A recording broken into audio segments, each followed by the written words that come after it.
Hi, ಎಲ್ಲರಿಗೂ ನಮಸ್ಕಾರ. Welcome back to my channel. ಮೀಶೋದಲ್ಲಿ ಒಂದು ಬ್ಲೌಸ್ ಪೀಸ್ ಹಾಗೆ ಒಂದು ಸ್ಯಾರಿನ ತರಿಸಿದೆ. ಅದ್ರ ರಿವ್ಯೂನ ನಿಮ್ಮ ಜೊತೆ ಶೇರ್ ಮಾಡ್ಕೊತಾ ಇದ್ದೀನಿ. ಇದು ಬ್ಲೌಸ್ ಬಂದು ಪೀಸು ತರಿಸಿ ನಾನು ಸ್ಟಿಚ್ ಮಾಡಿಸ್ಕೊಂಡಿರೋದು. ಹಾಗೆ ರೆಡಿಮೇಡ್ ತರಿಸೋದಕ್ಕಿಂತ ಈ ಥರ ಪೀಸ್ ತಂದು ಅಳತೆಗೆ ಕರೆಕ್ಟಾಗಿ ಹೊಲಿಸ್ಕೋಬೋದು. ರೆಡಿಮೇಡ್ ತಗೊಂಡ್ರೆ ಸೈಜಲ್ಲೆಲ್ಲ ಇಶ್ಯೂಸ್ ಇದ್ದೇ ಇರುತ್ತೆ. ಮೀಶೋದಲ್ಲಿ ಇಷ್ಟು ಕಡಿಮೆ ಬೆಲೆಗೆ ಈ ಥರ ಬ್ಲೌಸು ಸಿಕ್ಕಿರೋದು ತುಂಬಾ ಖುಷಿ.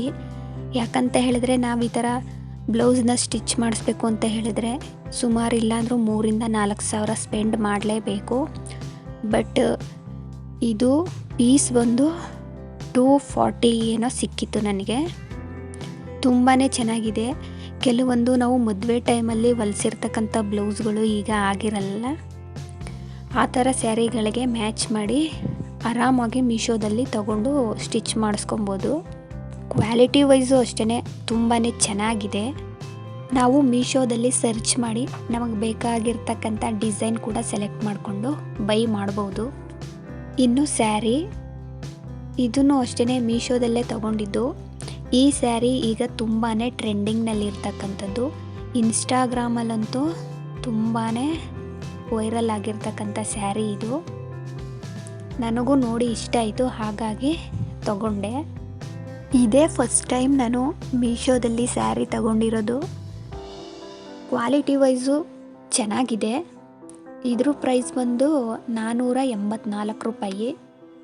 ಇದೇ ಸ್ಯಾರಿನ ಚಿಕ್ಕಪೇಟೆಗೆ ಹೋಗಿದ್ವಿ. ಆಗ ಕೇಳಿದ್ದಕ್ಕೆ ಅಲ್ಲಿ 700 ಹೇಳಿದರು. ಅದು ಸೇಮ್ ಇದೇ ಥರನೇ ಇತ್ತು, ಡಿಫ್ರೆನ್ಸ್ ಏನಿರಲಿಲ್ಲ. ಈ ಸ್ಯಾರಿ ಪೂರ್ತಿ ಈ ಥರ ಬಾರ್ಡರ್ ಇದೆ. ಇದು ಮಲ್ಟಿ ಕಲರ್ ಸ್ಯಾರಿ ಅಂತಲೇ ಹೇಳ್ಬೋದು. ಒಂಥರ ಗೋಲ್ಡ್ ಕಲರ್ ಥರನೂ ಕಾಣಿಸುತ್ತೆ, ಯೆಲ್ಲೋ ಕಲರ್ ಥರನೂ ಕಾಣಿಸುತ್ತೆ, ಗ್ರೀನು ಅಥವಾ ಬ್ಲೂ ಕಲರ್ ಮಿಕ್ಸ್ ಥರ ಕಾಣಿಸುತ್ತೆ.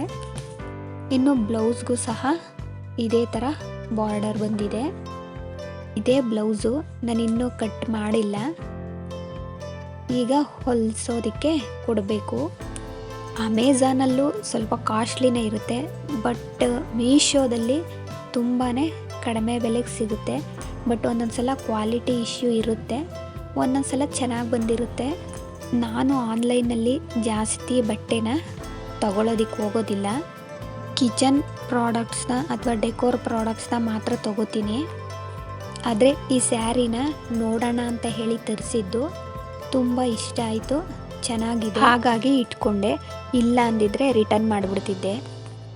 ಹಾಗೇ ಮನೇಲಿ ಒಂದು 3 ಹೀರೆಕಾಯಿ ಇತ್ತು. ಸುಮ್ಮನೆ ಯಾಕೆ ವೇಸ್ಟ್ ಮಾಡೋದು ಅಂತ ಹೇಳಿ ಸ್ನ್ಯಾಕ್ಸ್ ಥರ ಏನಾದರೂ ಮಾಡ್ಕೊಳ್ಳೋಣ ಅಂತ ಹೇಳಿ ಹೀರೆಕಾಯಿನ ತೊಗೊಂಡು ಮೊದಲಿಗೆ ಅದ್ರ ಮೇಲೆ ಸಿಪ್ಪೆನೆಲ್ಲ ಹೊರ್ಕೊಂಡು ಎತ್ತಿಟ್ಕೊತಾ ಇದ್ದೀನಿ. ಈ ಹೀರೆಕಾಯಿಲಿ ಎಷ್ಟು ಥರ ಬೇಕಾದ್ರೂ ರೆಸಿಪೀಸ್ಗಳನ್ನ ಮಾಡ್ಬೋದು. ಸಾಂಬಾರಾಗಿರ್ಬೋದು, ಉಪ್ಸಾರು, ಬಸ್ಸಾರು, ದಾಲು ಮತ್ತು ಸ್ನ್ಯಾಕ್ಸ್ ಕೂಡ ಮಾಡ್ಕೋಬೋದು. ಇನ್ನು ಈ ಸಿಪ್ಪೆಯಲ್ಲಿ ಚಟ್ನಿ ಕೂಡ ಮಾಡ್ತಾರೆ, ಬಜ್ಜಿ ಇದನ್ನೆಲ್ಲ ಮಾಡ್ಕೋಬೋದು. ನಾನಿಲ್ಲಿ ಸಿಪ್ಪೆನೆಲ್ಲ ಹೊಡೆದಿದ್ದಾದ್ಮೇಲೆ ತೊಳ್ಕೊಳ್ತಾ ಇದ್ದೀನಿ. ಕಟ್ ಮಾಡಿ ಅದು ತೊಳ್ಕೊಬೋದು, ಬಟ್ ನಾನಿಲ್ಲಿ ಮೊದಲೇ ತೊಳ್ಕೊತಾ ಇದ್ದೀನಿ. ಇದನ್ನು ರೌಂಡಾಗಿ ಚಿಕ್ಕದಾಗಿ ಕಟ್ ಮಾಡಿಕೊಂಡು ಇಟ್ಕೊತಾ ಇದ್ದೀನಿ. ಏರ್ ಫ್ರೈಯರ್ ಇರೋದ್ರಿಂದ ಅದರಲ್ಲೇ ಫ್ರೈ ಮಾಡ್ಕೊಳ್ಳೋಣ ಅಂತ ಹೇಳಿ ಕಟ್ ಮಾಡಿದ್ದೆಲ್ಲ ಆದಮೇಲೆ ಅದರೊಳಗಡೆ ಹಾಕಿ ಮೊದಲಿಗೆ ಏರ್ ಫ್ರೈಯರ್ನ ಫ್ರೀ ಹೀಟ್ ಮಾಡಿಕೊಂಡು ನಂತರ ಈ ಹೀರೆಕಾಯಿನ ಅದರಲ್ಲಿ ಸೇರಿಸಿ ಒಂದು 20 ನಿಮಿಷ 190 ಡಿಗ್ರಿಲಿ ಫ್ರೈ ಮಾಡ್ಕೊಳ್ತಾ ಇದ್ದೀನಿ.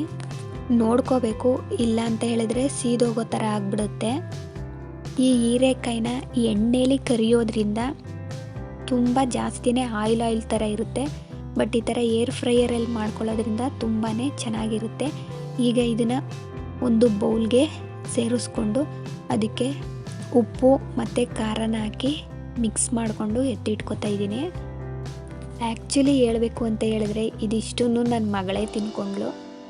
ಯಾವುದೇ ರೀತಿಯಾದಂತಹ ಆಯಿಲ್ನ ಯೂಸ್ ಮಾಡದೆ ಮಾಡಿರೋವಂಥದ್ದು. ಇವತ್ತಿನ ನನ್ನ ವ್ಲಾಗ್ ಇದಾಗಿತ್ತು. ಈ ವ್ಲಾಗ್ ನಿಮಗೆ ಇಷ್ಟ ಆಗಿದ್ದರೆ ಪ್ಲೀಸ್ ಲೈಕ್ ಮಾಡಿ, ಶೇರ್ ಮಾಡಿ, ಕಮೆಂಟ್ ಮಾಡಿ, ಸಬ್ಸ್ಕ್ರೈಬ್ ಮಾಡಿಕೊಂಡು ಸಪೋರ್ಟ್ ಮಾಡಿ. Thank you for watching.